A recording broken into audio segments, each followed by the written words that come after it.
And welcome especially to all of those of you who are online. Seems to be the way of the future, that we have a few people in the seminar room and lots more people online, but that's all good. And this is also being recorded for sharing later. So if any of you have to step out or want to share it with your colleagues, then you're most welcome to do that once it's been uploaded on our website for the Centre for Sustainability. And it's a real pleasure to introduce Solis. Sometimes in the academic community, we are kind of unwilling or not in a position to ask the really big questions. We tend to beaver away on the bits and pieces that are in front of us. And sometimes it takes someone from outside to kind of say, well, is that true? Or let's look beyond those sets of assumptions. And Solis is particularly good at doing that. He's been working in the field of energy, sometimes in his spare time, for quite a number of years, and doing a lot of thinking. And this talk, I think, is going to be a really interesting presentation around some of that thinking about the links between energy and money, I believe. Is that correct? For a startup. For a startup, it's, right. It's growing on. And yes. And I'm really looking forward to hearing the details. So thank you, Solis. Thank you. Thank you for that very generous introduction. All right, it's nice to see a couple of faces here that I met, and I hope you get a little bit out of this as much as I've enjoyed putting it together, because it's been, as Janet says, I do a fair amount of it in my spare time. And I have a day job, and to get a block of time where you can really bring all of your thoughts together that have built up over several months and crunch it into that next little step along the path is been really, I've really enjoyed it. It's a good break from my day job. So in essence, I'm talking about looking at the existing transition modelling that we've got at the moment, which is it's completely economic based, and suggesting that we put some biophysical counterparts alongside it to try and inform those grey areas that aren't picked up by the economic modelling in our path to decarbonisation in 2050. So we call it joule-bean pie because we're interested in the joules as well as the bean counter. So a little bit about myself. So I started at Massey, did an Ag Science degree, Masters of Applied Science degree, and stayed on to do a PhD in veterinary epidemiology. I did a Nuffield International Farming Scholarship in 2018. My day job is working in the deer industry, running a national animal health and productivity program with some farm environment planning, and working in, not so much in definitely not in the energy space, but a lot of exposure in the ag sector. I've had an interest in transition theory biophysics since partway through my PhD, when I read the first little bit about peak oil, and since then been lucky enough to get around the planet once or twice, meeting with the likes of Al Bartlett, the original author of The Great Exponential, shortly before he passed away in Colorado. Charlie Hall, who's one of the founding thinkers on energy. Change away from this. See how it's got, this is the speaker's view. Oh, Mary Jane, could you just mute yourself? I don't know.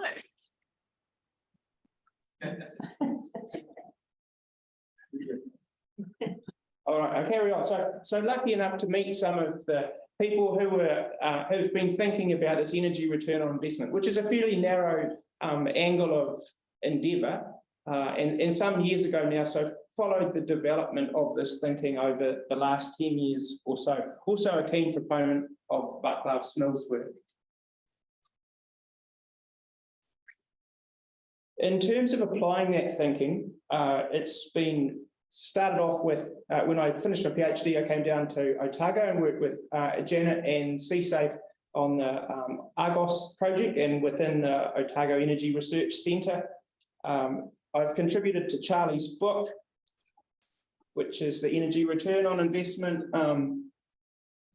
and various modelling as part of my PhD, and more latterly modelling of the energy analysis of global agriculture, aquaculture and fishing at the University of Leeds. So that was one of the spin-offs of my Nuffield scholarship. And also this energy return on investment modelling of the economically based net zero pathways. So I've been working in this area for a while, but haven't actually managed to turn it into my day job. So that's my long-term objective. So these are some of the research outputs that I've had, which looking at the energy return on investment of conventional and organic farming and different types of farm production, kiwi fruit orchards, dairy farms, sheep and beef farms, looking at nutrient management regulation, specifically for the deer industry, but it's generally applicable to most of New Zealand's dry stock farm systems. And then more latterly through the Nuffield, looking at energy use in New Zealand's primary food production and what a transition to lower emissions means for that. So just to highlight that, I've been banging away in here for a fair while, and I'm scratching for a way to turn it, to do more. There's so much scope. So anyway, so let's rip into what we're doing today. So we're going to have a quick biophysical overview of the economy. So people who were at the symposium earlier in the week will recognise a couple of slides, but then we get outwards from there to look at wider picture of resource scarcity, and then looking at our existing transition plans and the current state of thinking amongst leadership at the moment in this country in particular, but it also applies more widely. And then my proposed approach to starting to address this. So part one, we'll look at energy and the economy. And so this is a slide from earlier in the week where essentially the goods and services that we produce in our economy all come from an energy supply. And those goods and services are consumed by the general public and businesses in the process known as consumption. And that is collectively termed GDP. So the bigger your energy supply, the more goods and services you can provide, and the bigger your GDP gets. So we have growth. The transition to lower emissions requires less oil, gas, coal, and around about the same amount of hydro, perhaps a little bit less. And the overarching plan is to reduce emissions via decarbonisation. So if we look globally at primary energy consumption over the last, since the end of the Second World War, it has quite an outstanding growth curve of 3.5% per annum. And that's primarily driven by increases in the amount of coal, but more importantly, oil and gas. And I would draw your attention to the very small snow on the top of the mountain, which represents most of the other renewable systems that we are hoping to greatly upscale over the next couple of decades. So if our increase in the use of primary energy is around about 3%, 3.5% per year, and we look at the global growth in annual GDP, it's also around about 3-point-something%, and it's similar for New Zealand. So what I want you to take home from this is that energy is absolutely critical to the economy. So part two, we're going to look a little bit at the energy supply challenges. So the composition of global oil supplies, which is a key driver of our energy supply, is dominated by the US-type oil markets and OPEC production. It's fairly evident now that oil production has peaked. Increasing coal production, or even current coal production, is contrary to lower emissions fundamentally, and gas is increasingly being used as a geopolitical lever. So Ahmed Nasser is the CEO of Saudi Aramco, the world's biggest oil company, and he recently came out at a conference of a Schlumberger conference, which is for oil, one of the world's biggest providers of oil services, oil field services, to say that global oil field production peaked in 2017, is now declining at the rate of around about 6% per annum, and in some cases, for some of those fields, it's around about 20%. Another key thing that he said was that investment in the oil industry over the last few years, so since 2014, has halved. So developing upstream resources to keep our current levels of supply in step with demand is really pretty challenging. There's another angle to that, whereas the record profits that the big oil companies have been making recently have not been invested fundamentally in upstream development. They've been paid out as dividends and share buybacks to the key shareholders. So we visualize that. We can see OPEC oil production over the last 30 years gradually increasing up to 2017, as Armin has said, and then a decline of 6% per year. The uncertainty would arise from COVID here, which put an extraordinary impact on oil production, which is now trying to recover and increasingly finding it not possible to do so. So OPEC's 60% of globally traded oil. So it's your most sensitive measure of where oil is coming and going around the planet. Spencer Dale is the chief economist at BP, and we were lucky enough to listen to him a couple of years back. He came to speak to the Business Energy Council, and the latest energy outlook that BP have produced show oil has peaked, and in a couple of their scenarios at least, predict quite a sharp decline over the next 10 years. The interesting thing, I think, is that even though they would have known about their reserves. Hi, Christine, it's Chris here. I'm fine for one, but I'll just be a few minutes late, maybe 10 past or 10. Excuse me. Can we just mute that, please? So previous energy outlooks from BP. Okay, I'll only be a couple of minutes late, eh? As increasing over the coming Okay, decade. cheers.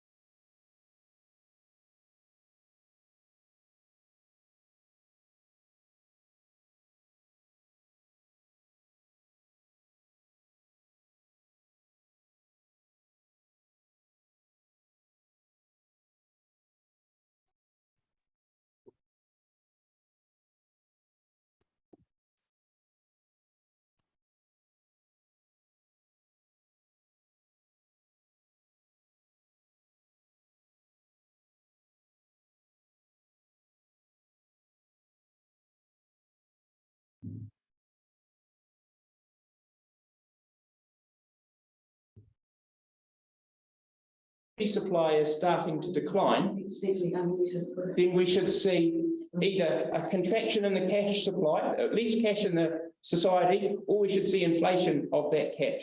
So the money is worth less per unit than it was previously. So if you look at global inflation, so this is from the IMF, global inflation over the last few years has shown an extraordinary change, which is perfectly consistent with that tipping point in oil production. Maybe it's chance, maybe it's not.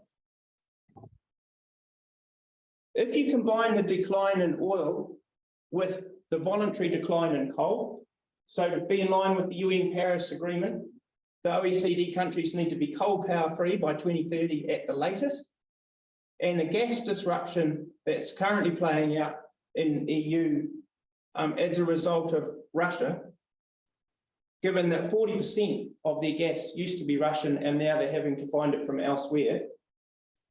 Compounding that is the imminent embargo on importing Russian oil, which is supposed to take off from the end of this year or February, depending on what line of media you read. So the EU was importing, so 2021 was importing around 2 million barrels a day. So that needs to be sourced now from elsewhere. So that's all three of the main energy sources are going to be constrained. And we're getting ahead of ourselves. The point, all of those sources would be impacted. So what do we see? So the general public's energy bills have increased several-fold, depending on who you speak to, but it's overwhelmingly obvious that it's created a step change in the price of energy to the general public. It's had a major impact on their opportunity to embrace transition. And if you had thought, if we felt that the implementation of renewables, as opposed to the implementation of fossil fuels, was about equivalent, you would think this is a big chance for Germany and the UK to leap on board with more wind turbines, PV panels, and really this is the opportunity they've been wanting for. This is the shock and the driver to leap into those renewable systems. But it's not what we've seen. So what we have seen is the government's scrap green energy tax in the UK, set price caps on the power bills, and the additional money needed to pay for that power has come from taxpayers' money and been directed to the fossil fuel companies. New oil exploration and fracking is on the table after having been off the table for several years in the UK. Germany's reverted to using coal, and after several years, we thought we'd seen peak coal about 5 years back. So this year we're looking at the highest levels of coal consumption ever. And there's a little bit of a red herring, but you may have followed in the Guardian, there were some interesting stories of wind turbines being pulled up for them to mine the coal that was underneath it. And this is not a common occurrence by any stretch, but I think it's a symbol of the scale of the challenge. Right? Another really interesting thing is when the general public's comfort comes under pressure, the likes of aluminium smelters and urea plants, the really intensive industrial energy consumers, gas consumers, start to get turned off. And while you're able to do that briefly, if it plays out that this pressure is applied to multiple countries or is prolonged, the knock-on impacts further down the production chains for those materials starts to be very important. So there's compounding drivers of scarcity, right? There's the physical availability, like we see in oil. There's emission reduction commitments, which we see for coal, geopolitics. And I think the EU is a really interesting case study for where we might be headed in this country. Because after all, I mean, energy markets are an international thing, and we have to compete the same as everybody else for the substantial amount of energy that we import. And if you line New Zealand's economy up next to the German economy or the UK economy, we're a pretty small fish. So what I put to you is that the scarcity needs some consideration in our planning over the next 20 years. Let's go a little step further beyond the energy system and look at the materials that we're going to use to build our way out of the carbon cycle. So the transition's resting heavily on wind power and PV and a small extra amount of hydro, depending on where these immediate plans with the likes of Onslow go. An extraordinary increase in the amount of battery power that we have, and that includes, in my view, hydrogen. The infrastructure that is required to link all of these resources up and deliver it to the public and our systems is huge. And I think the scale of that shift is put into perspective quite nicely by this graph here, where we can see that. So it's a couple of years dated, but it does capture it does capture the scale of the challenge. So we have coal, oil and gas production over here, and cumulatively in 2018, there are around 485 ettajoules per year. In contrast, nuclear, hydro and all other renewables represented 90 ettajoules, or around about 15% of our total annual global energy consumption. And what I would draw your attention to is the majority of the change that we're hoping to make is down in this part here. So just contrast the scale of that with the scale of these three collectively together, and you start to get a sense of what we're trying to pull off here. Simon Michaud spoke to the Otago, the symposium a year or two back with some extraordinarily practical, high-level projections of what's required to make an electricity system that meets the needs of what we have if you look out the window today. Some of the most interesting things that he said was that to replace the global system with renewables at present, the known copper reserves are 20% of what we would require. And at the current rate of production, that even if the reserve was there, we would need to mine it for 189 years before we had the amount of copper we needed to replace our carbon-based system with a renewable. Similarly for nickel, 10%. We're 90% short of the amount of this mineral that we need to make this transition, and 400 years of mining at the current rate. Lithium, graphite, even more extreme. That really caught my attention, and in putting this talk together, I thought, well, if that's the case, I mean, this is high-level Brussels-type academic analysis, right? Can we see the impacts of this starting to play out in the general day-to-day running of our energy systems? Well, it turns out that we can. The London Metal Exchange is the world's largest global trading platform for non-ferrous metals, so particularly aluminium, copper, zinc, and lead, and a few other materials as well. Over the last 10 years, their stocks, they have ingots of aluminium and copper and the rest of it stored at warehouses, perhaps 500 or 600 warehouses all around the world, and the people who need this materials for making washing machines and cars and whatnot, this is the platform that they use to agree the price and take that aluminium away and make the car. So over the last 10 years, the stocks held by the LME have declined by around about 90%, from around 7.5 million tonnes to about 0.85. I just checked that for this October just passed. The rate of decline, which is the red line here, so 2013, they had somewhere around 7.5 million tonnes of LME stocks.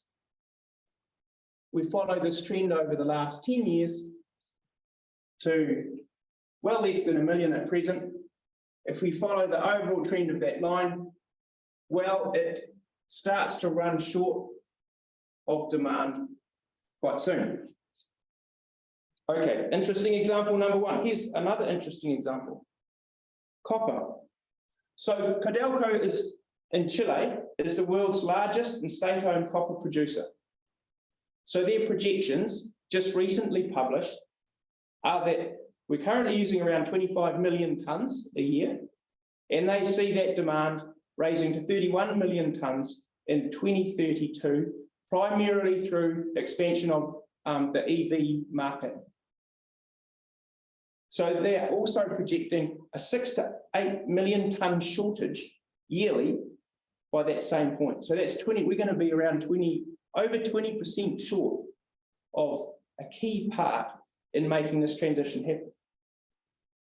So a little bit of a back of the envelope, they suggest they need $100 billion of extra investment and 8 new mines in 8 years, all the size of the world's largest copper mine at present.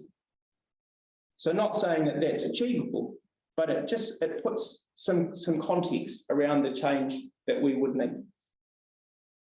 Okay, so let's trot along a little bit further. So just recently, the Benchmark Mineral Intelligence Conference, this is Andrew Miller here, I don't know him from Barra, so indicated that there's recently been an 8-fold increase in lithium prices to original equipment manufacturers. So if you hark back to a few slides previously, lithium was the one that was going to be in most short supply. They've also identified extreme and unusual volatility in the nickel market, which was also one of the major shortages, and they were investigating whether graphite was going to follow.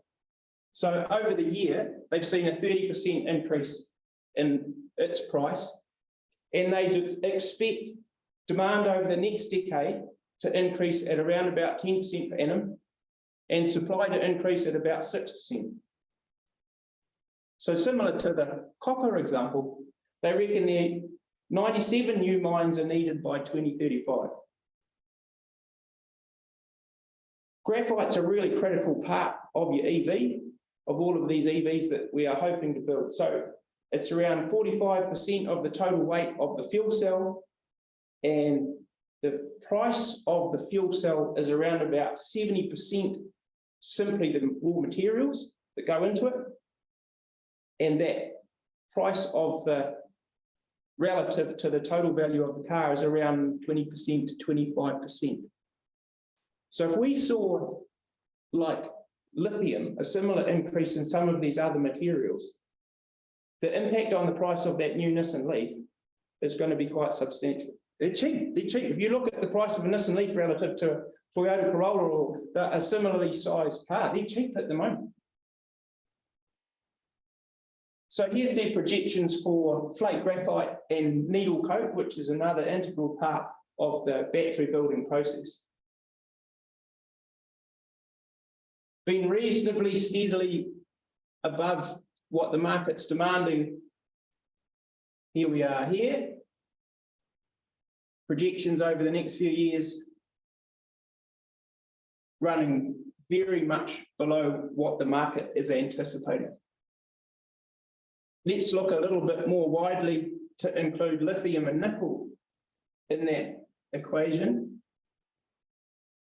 And all of those, here we are back here at the moment. Most of them look okay for the next couple of years. All of them run short by somewhere between 15 and 50% by 2035. So if we're trying to make net zero 2050, are we not casting our net a little bit too far out into the future when some of these people working pretty much at the mouth of the producing channels that these materials are coming out of are saying that we're going to be looking at this kind of shortage in that period of time? Another really interesting thing that's starting to happen is that the big players in industry are getting wind of this shortage, and they're taking action to make sure that they secure their supply. So the OEMs are making direct purchase agreements with the graphite developers, not even the miners. They're going to the developers of these mines and saying, we'll purchase the graphite from you if you can get it out of the ground. Now, those are the likes of Tesla, General Motors, Daimler, Panasonic, primarily for EV production. So if you have, from what Simon Michaud is saying, quite a severely limited resource, should you be directing it all into EV production, or should you be thinking about other things, other types of storage, in-house residential storage, industrial storage, all of these other things that we think are going to be happening? Or do you just want to make an extraordinary number of electric vehicles? That's a question for another day. The point I'm trying to make is it really does look like, on the practical scale, that the mineral scarcity is emerging that Simon Michaud is talking about. So what's the impact on price? There's a really popular narrative. The Singularity University has been on the speaking circuit for some years, expounding about how there's so wonderful that all these wonderful technologies, these new renewable technologies, the price is just coming down and down and down and down. So this is the International Renewable Energy Agency's graph for the price of photovoltaics, concentrated solar panels, solar voltaics, onshore wind and offshore wind. So we all see it's coming down. So it's obvious that as the technology and the supply systems of these energy systems are optimized, the costs decline. What we don't see talked about is as those mineral scarcities start to bite, this has to do a U-turn, and probably quite soon, well before 2050. You might even say before 2030. And these timeframes are starting to get quite immediate now. There's a really interesting philosophical question that happens when your energy supply by renewable means becomes substantially more expensive than your carbon-based option. Ask the Germans how they're contending with that. They didn't go to the wind turbines and the PV panels. They went straight back to the coal.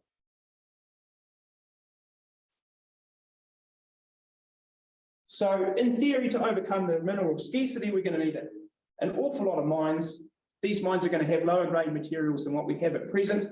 We're going to require a lot more carbon intensive supply chains. We're going to have impacts on biodiversity and the environment that are increasingly prominent in the general media. And this negative perception by more and more of the general public, I think, might really challenge that kind of expansion, even if, like Simon Michaud's thesis says, it's extraordinarily challenging, which I think is generously code for patently impossible.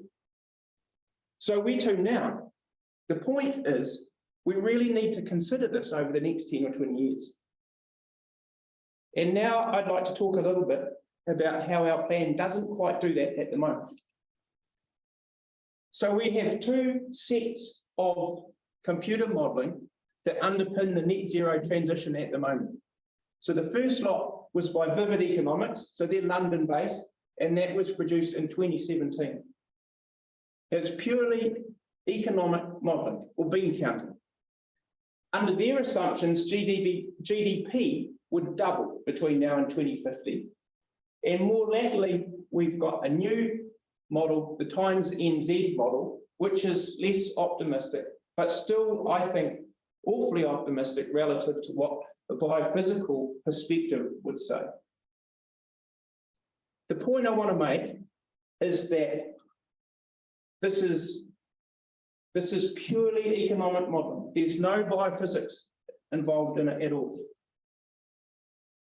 Under this economic modelling, the latest outputs suggest that in 2050, and this is the TUI version of the Times stuff, we have an enormous drop in the fossil fuel derived diesel, natural gas, and petrol, and an extraordinary increase in the amount of wind, similarly for PV, and a big jump in the amount of biomass. And quite extraordinarily, a huge increase in the amount of jet fuel, which I could not explain to you. Tourism. Well, probably, that makes the most sense, tourism.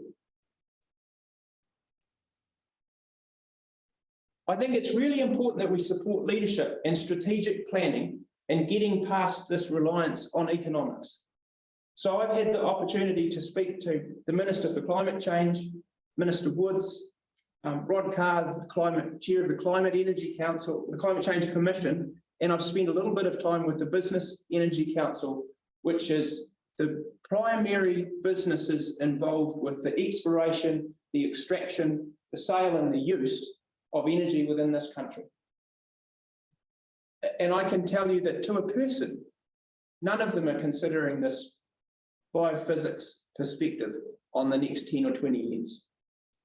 I had an interesting situation only a month or two back where we were at a Business Energy Council meeting. So there was about 30 people in this room. The Golden Bay Cement, the Motor Trade Association, the gas developers and suppliers. So all of the key people that this stuff really hinges on. And at the end of the meeting, I asked them, what's the idea of putting some biophysical, some resource, some stocks and flow type thinking alongside our economic projections out to the next 10 or 20 years? To a single person, it hadn't occurred to anyone. So I think there's a role here, right? The economics is good. I'm not bagging economics in any way, but I think that we need to put some more stuff alongside it to support it.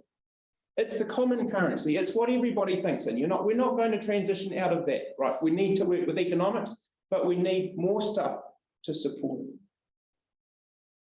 So I did some pilot energy return on investment modelling of the times New Zealand economic stuff. I took their outputs, which was several thousand rows of information, and crunched it into a biophysical model, which estimated that we would have a drop in net energy use across the country of around about 15%, which is extraordinary given the rate of gain that it has had over the last 20 or 30 years plus. The energy use per capita drops to be equivalent to what we had in around about the 1980s. And GDP per capita declines by 8%, excluding any consideration of the increase in minerals required to produce the renewable stuff. So I think that's the next natural expansion, is to try and build some of that into the thinking. So I'm not talking about post-growth in any pointed way today, but it's definitely looking at a post-growth type paradigm. So here's some of the output from my modelling. So we look at the energy consumption per person in this country from 1960 up to around about, not quite the present now, the present if you're getting old.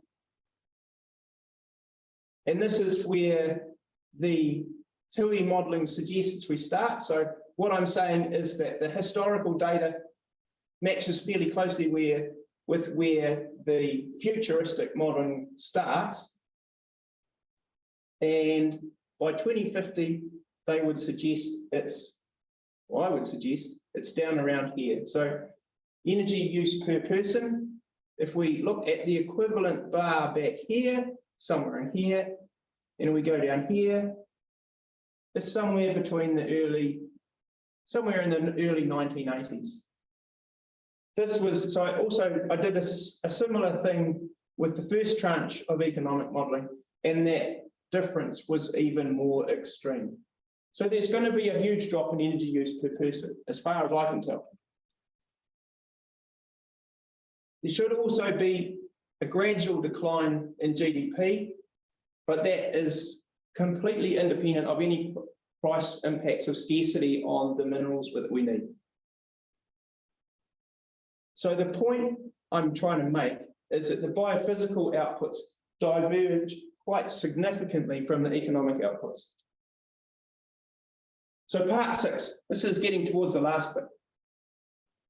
I suggest that we create an entity that illustrates and prioritises and talks about, communicates and socialises the biophysical risks and opportunities that are engaged in this transition. I think it would be an important source, a touchstone to concentrate the biophysical expertise that we already have in the country, because there is a significant amount of it, but it's disparate and it's not connected in any real way. I'm not saying that we replace the economic forecasting. I'm saying that we place the biophysics alongside it.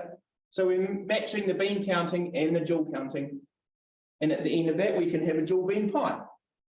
And we would naturally link it into the other networks that we have that are contributing to our transition pathway plan.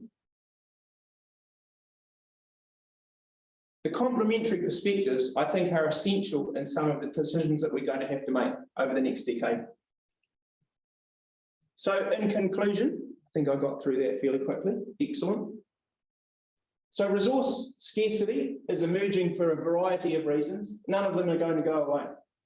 The transition planning must account for these, but build in or contribute to the economic thinking as well.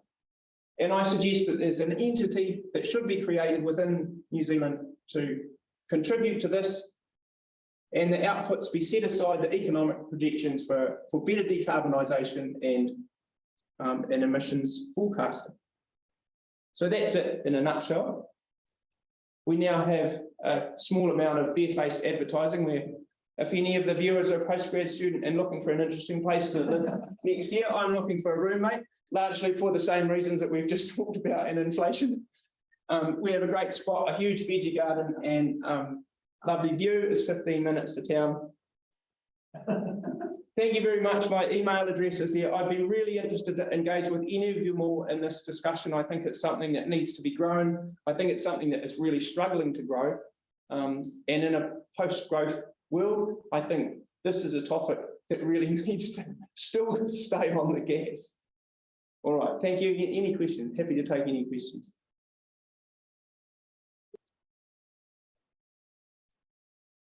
Great.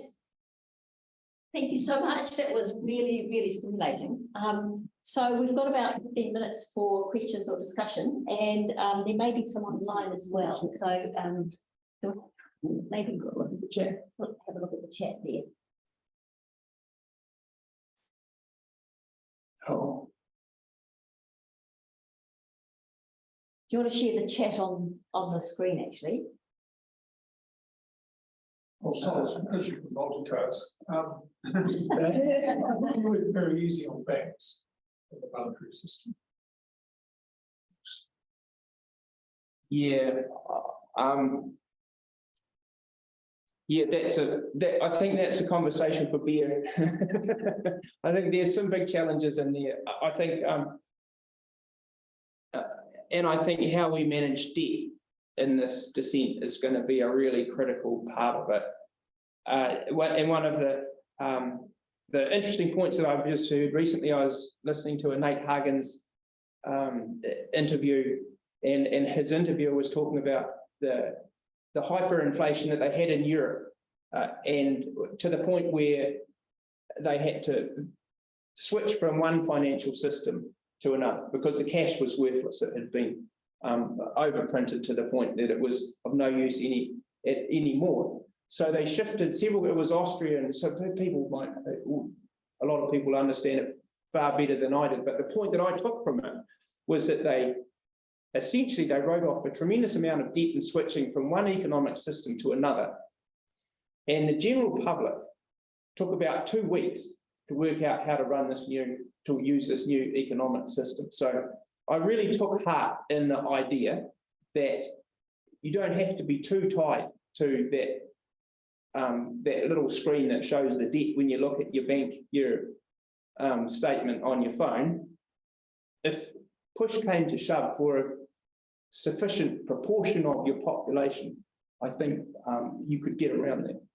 So you mean with enough people to default on their mortgages, they'll stand up and refuse to operate in banks? I think it's a really interesting discussion, but I've tried. I think this is that it really needs to be pursued further. I was conscious in this presentation of sticking to stuff that I could put good hard numbers against. But these are the critical conversations. This is less of the biophysics and more of the social side of it, the social elements of how we make it all work. Because your resource base, you're not writing off 3/4 of your resource base, you're writing off 3/4 of your debt.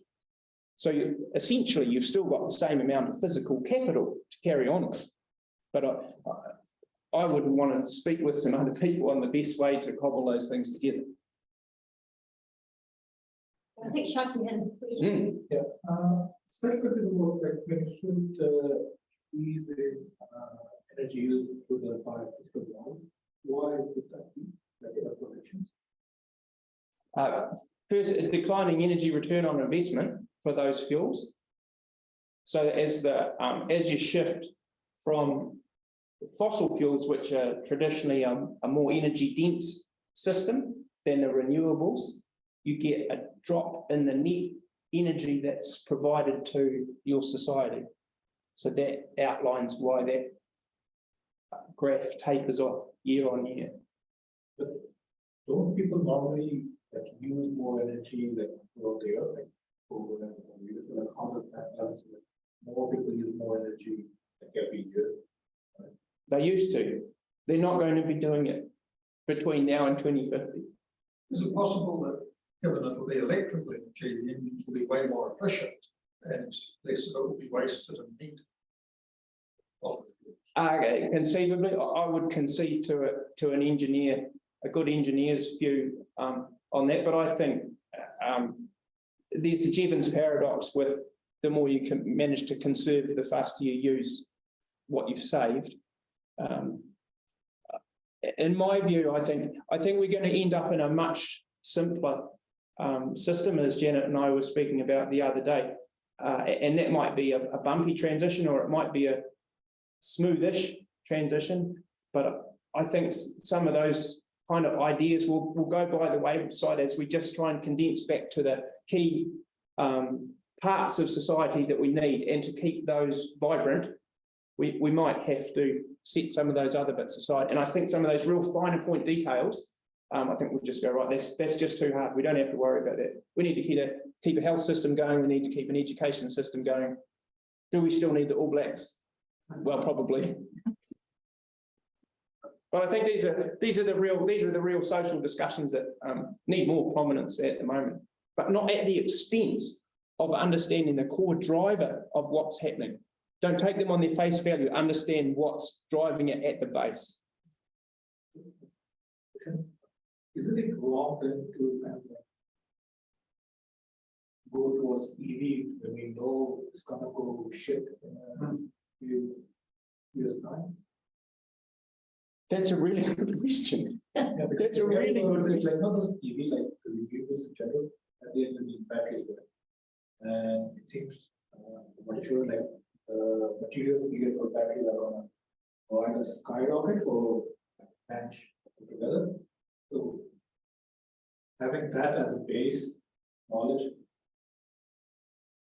claiming or like wanting more EVs or more renewables, isn't that wrong?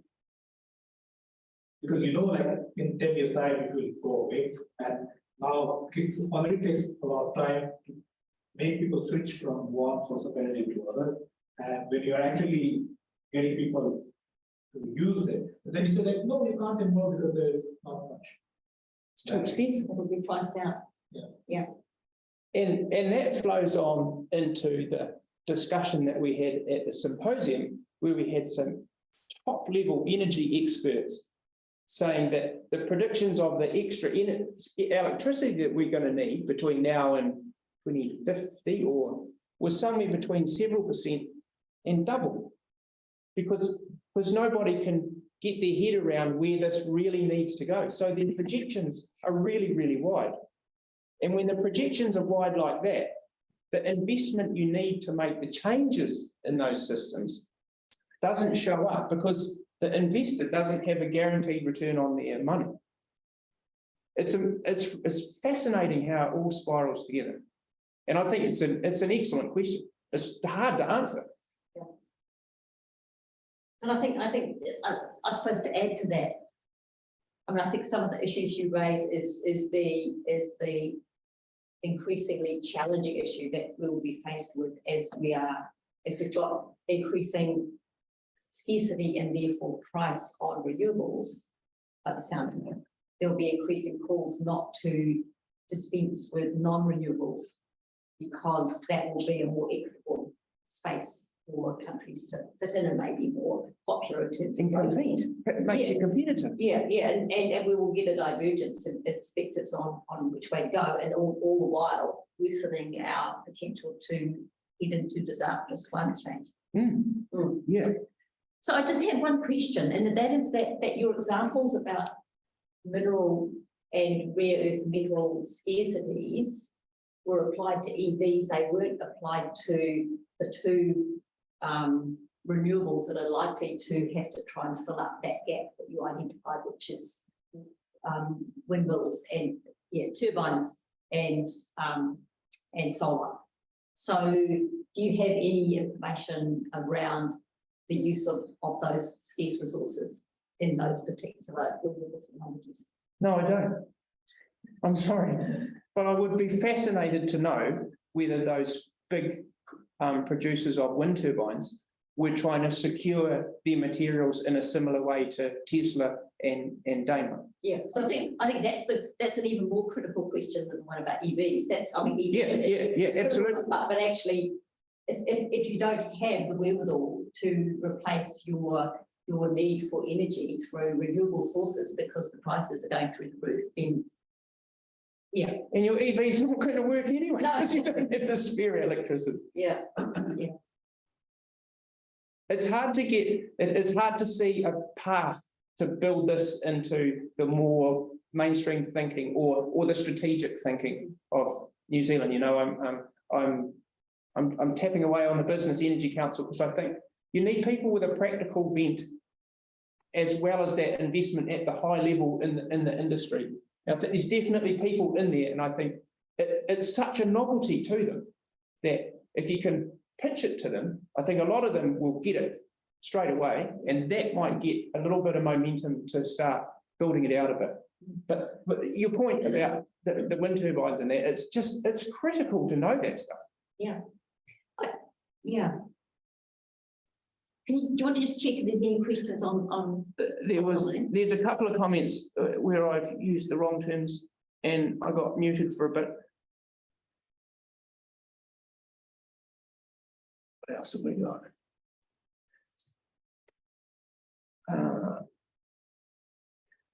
Question. So do you think consumption-based carbon accounting with energy degrowth strategies need to be incorporated into New Zealand decarbonisation? Yeah, absolutely. Absolutely, Brad. Regarding chats to the ministers, while they are not doing this, were they across the concepts and so choosing to avoid engaging because of the complexity and political capital? No, they weren't. No, they weren't. I asked all of them whether they understood the notion of energy return on investment, and they didn't. And they relate it. They're strong. They're all very strong thinkers, but they relate it straight back to economics. They don't engage in the biophysical side of it. And that was quite a pointed realization for me. So Solis, my question was actually, that probably answers it. My question was actually around minerals blindness, because that's obviously going to be even more controlling in some ways. So on the assumption they didn't understand about energy return, they obviously don't then understand about minerals blindness either. Can I make that assumption? Yeah, absolutely. Yeah. Okay. I just wanted to comment in response to the wind turbines. Sorry, it's Helen Beattie speaking. Nate, or I think it was Simon, actually saying, like, if we look at the global economy using 20 terawatt hours at the moment, the best we could possibly do with renewables might be 10, but more likely it would be 4 or 5. So I'm not sure it really matters. The point is there's going to be a whole lot less, and then we have to decide where we're going to spend that. So whether it's in an EV or a windmill, and I don't think that will be up to the individual. It'll be up to distribution. Decisions made at a much higher level than us. Mm. Yeah, so the people making those decisions, we need to support them with a wider viewpoint than what they have at the moment. Correct, educate them. Yes. But I mean, to me, one of the issues, if you take an economics lens, is that we have probably over the last 100 years become accustomed to technological innovation saving the day. It has done it again and again. And so I think there's this thought, and certainly it's expressed right across the industry, that even if we are running out of lithium, there will be something else that will replace it. Something is being developed in a lab somewhere in the world that is going to be the magic bullet. What's your thought on that? I think they should read anything written by Vaclav Smil, because he articulates the intractability of that really beautifully, that how it all relates back to energy, and technology doesn't beat the laws of physics. It works with the laws of physics to make the things that we need, but it cannot change the laws of physics. And what we're up against is simply the laws of physics now. There's also Bob Lloyd's point that if we did have a magic new source of energy, it would just make it to continue to destroy the planet. What if we have nuclear fission? I don't know. It would probably help. I think the sooner we get a little bit of surplus capacity that we can put in our back pocket to use as just to ease any bumps that show up as we decarbonise, I think that would be really valuable. But we don't tend to conserve that proportion, you know, that you're going to keep for the rainy day. You're not the squirrel tucking those peanuts away. You eat all the peanuts on the first day. I think we need to be the other squirrel a little bit. I've got a question, Robert Buxton, I'm online. You showed a direct relationship between GDP growth and energy growth. And would that mean that if the energy availability drops, then GDP will drop? A good question, thank you. And I think we see that happening already. But I think it's the relationship is it's most evident changing in the relationship between energy and the global cash supply. Because the graph from the IMF about the exploding global inflation coincides directly with the peak in oil. And I think surely there's other factors in there. We hear so much about the Ukraine and et cetera, there's other factors in there too. But I think that's a key emerging, that's the canary in the coal mine of how the cash supply is tied to the energy supply. And there has been some very good work looking at the degree to which decoupling between GDP and energy is possible. Certainly, that is achievable to a certain extent, but there are again biophysical limits to how much that can be decoupled, and there are recent papers on that topic. I wish I had more time to read all of this stuff. It's moving. It's a fast-moving feast, isn't it? Yeah. Well, look, I think we're out of time, but Solis, that was great. That was really stimulating, and you brought together some really high-level information in a very persuasive way, I should say. And so well done for that. And also, I think you've been doing some tremendous use of your modelling techniques behind the scene there to come up with those revisions of the TUI forecasting. So well done for that. Be good to see that published actually. But anyway, let's keep up the discussion, and thank you again very much, Solis. No, thank you very much.